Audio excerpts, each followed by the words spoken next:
Hello, friends. Welcome to today's lecture on Shakespearean tragedies. Literature contains a number of writings like poems, novels, essays. One form of writing in literature is drama. Drama can broadly be divided into two categories: tragedy and comedy. If the ending is unhappy, then it is tragedy, and if the ending is happy and favorable for the main characters, then it is comedy. There have been different ages in the history of English literature. One of the famous age, that is Elizabethan age, which is considered as the golden age for dramas, as it contained a number of famous dramatists like Christopher Marlowe, John Webster, Ben Jonson, and of course, William Shakespeare. Though Shakespeare is known for his plays, but he has also written sonnets and poems and songs for his plays. Shakespeare's plays can broadly be divided into two: tragedy and comedy. Tragedy and comedy can be differentiated on the basis of the ending of the play. If the ending of the play is unfortunate and sad, then it is tragedy, and if the ending of the play is happy, then it is comedy. Shakespeare has nearly written 37 plays during his life, which can broadly be divided into tragedies, comedies, and histories. The example of tragedies written by Shakespeare are Macbeth, Hamlet, King Lear, and Othello, while the example of comedies are Twelfth Night, As You Like It, Two Gentlemen of Verona, etc. And the example of histories are Julius Caesar, Antonio and Cleopatra, King Richard IV, Part 1 and 2nd. Here we will be talking about the features of Shakespearean tragedies based on the study of four famous tragedies by Shakespeare: King Lear, Macbeth, Hamlet, and Othello. The first feature of Shakespearean tragedy is that the title of the work is based on the name of the central character.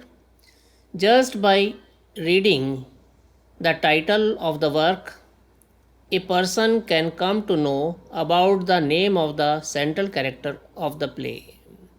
Taking into consideration his four great tragedies, a reader can know just by reading the title of the play that the main characters in his tragedies are King Lear, Macbeth, Othello, and Hamlet.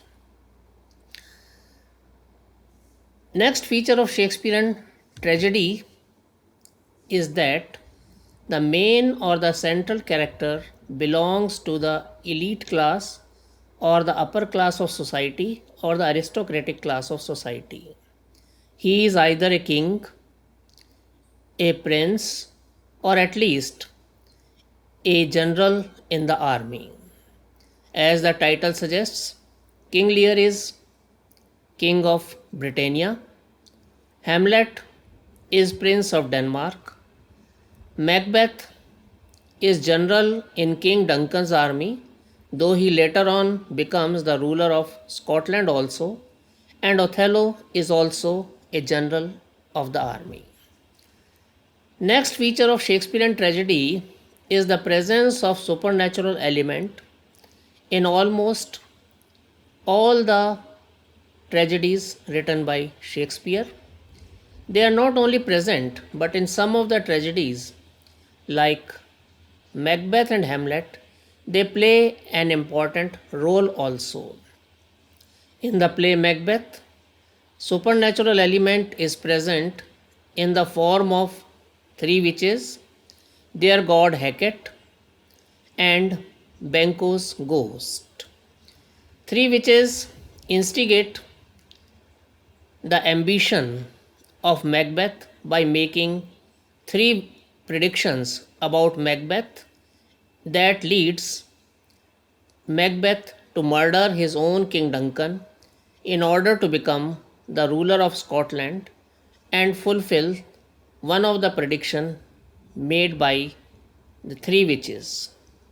In Hamlet also, supernatural element plays a prominent role in the form of the ghost of Hamlet's father, who instigates Hamlet to take revenge of his unnatural death by killing his uncle and his mother, who have contrived to murder him. Next feature of Shakespearean tragedy is fatal flaw, tragic flaw, or hamartia in the protagonist of the play. Fatal flaw or tragic flaw can be defined as the drawback or some wrong step or some wrong decision taken by the main character of the play that becomes responsible for his ruin and downfall. Though character is eminently virtuous so as to command the attention of the audience, but he suffers from one weakness or shortcoming that becomes responsible for his downfall.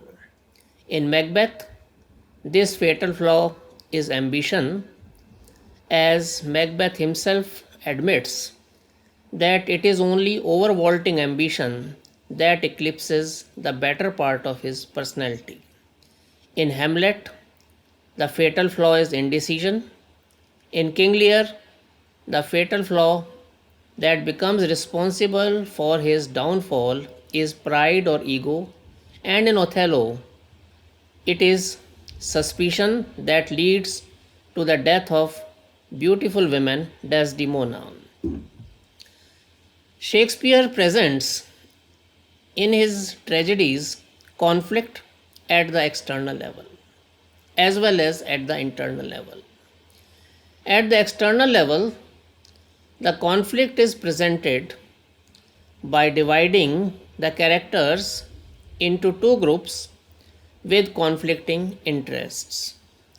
Taking the example of Macbeth, we can see that characters are divided into two groups and they struggle throughout the play. In one group, there is Macbeth, Lady Macbeth, three witches, Hecate, and Banquo, while in the other group, there are King Duncan, Malcolm, Donalbain, and Macduff, and there is ongoing conflict and struggle between these two groups throughout the play. At the internal level, dramatist projects the conflict through dreams, asides, and soliloquy. Soliloquy is an important feature of Shakespearean tragedies.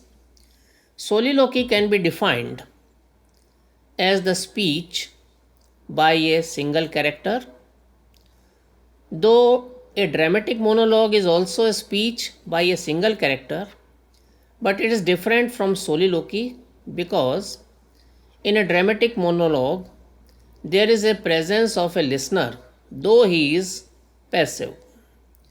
The purpose of soliloquy is to apprise the audience about some secret plan, conspiracy, turbulence going on in the mind of character without sharing it with other characters. So during a soliloquy, the speaker is either alone on the stage, and even if there are other characters present, they pretend not to listen to him. The structure of Shakespearean tragedy can be divided into 5 parts. That is why Shakespearean tragedies are mostly 5 act plays. First part is introduction, in which the principal characters and the story is introduced. The second part is development of action or rising action, in which the conflict develops. The third part is climax, in which the conflict becomes complicated and complex and it reaches its highest point. The fourth part of tragedy is anticlimax or denouement, in which some event happens which at once resolves the problem that appears complicated and without any solution. And the last part of a Shakespearean tragedy is catastrophe, as it is a tragedy, so there is unhappy ending with a number of dead bodies, with a great violence on the stage at the end of the play. Thank you very much for listening to this lecture. I hope you have liked it, and you will come across similar lectures on different subjects in the coming days. Thank you very much.